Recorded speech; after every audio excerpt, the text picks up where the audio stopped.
আল্লাহর নাফরমানি, আল্লাহর জমিনে আল্লাহর বিধান বাস্তবায়নের বাইরে শয়তানের বিধিবিধানকে, পাশ্চাত্যের পচা কালচারকে যারা এদেশে আমদানি করতে চেষ্টা করবে, সতর্ক করে দিতে চাই পরিষ্কারভাবে, কারো সাথে আমাদের খাস মিত্রতাও নাই, কারো সাথে আমাদের খাস শত্রুতাও নাই।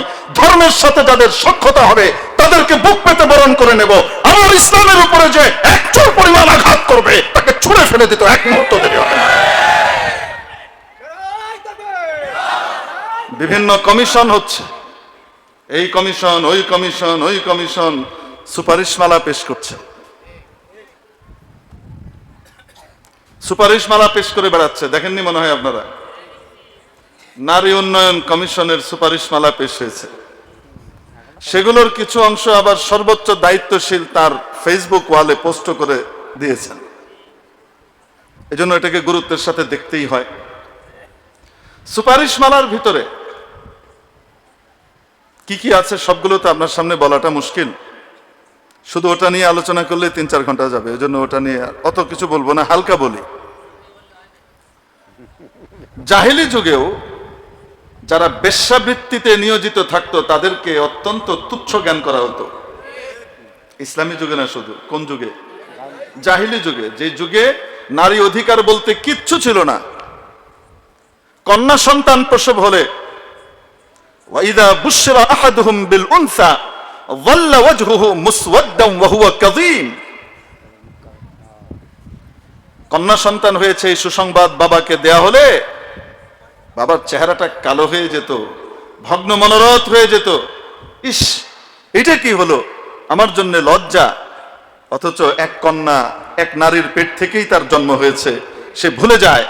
আর নিজের কন্যাকে সে কি করত? কেউ কেউ তো জীবন্ত গর্ত করে জীবন্ত পুঁতে দিত, জীবন্ত প্রথিত করত। ওয়াইদাল মাউউদাতু সুইলাত বিআইয়ি যামবিন কুতিলাত। আল্লাহ পাক বলেন, কোরআনে কারীম আসলো, ইসলাম আসলো, মানুষকে মানবতা শিখালো, পশুত্বের নিচের স্তর থেকে মনুষ্যত্বের সর্বোচ্চ স্তরে উত্থিত করে দিল। কোরআন শিখালো ওয়াইদাল মাউউদাতু সুইলাত বিআইয়ি যামবিন কুতিলাত।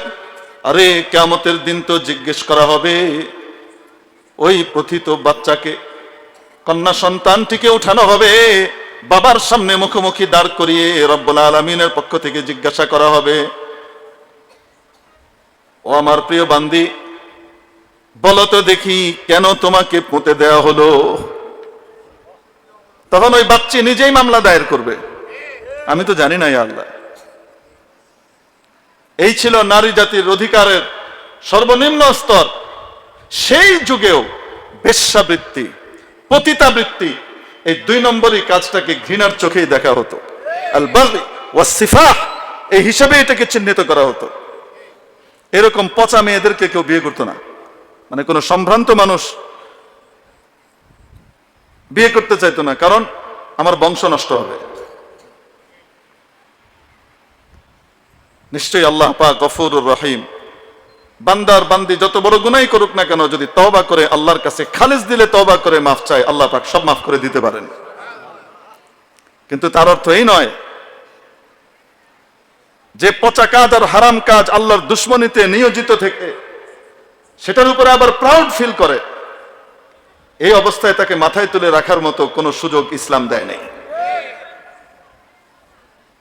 যে অন্যায় করে, যে অন্যায় সহে, উভয়কে সমান দণ্ডে দণ্ডিত করা হয়।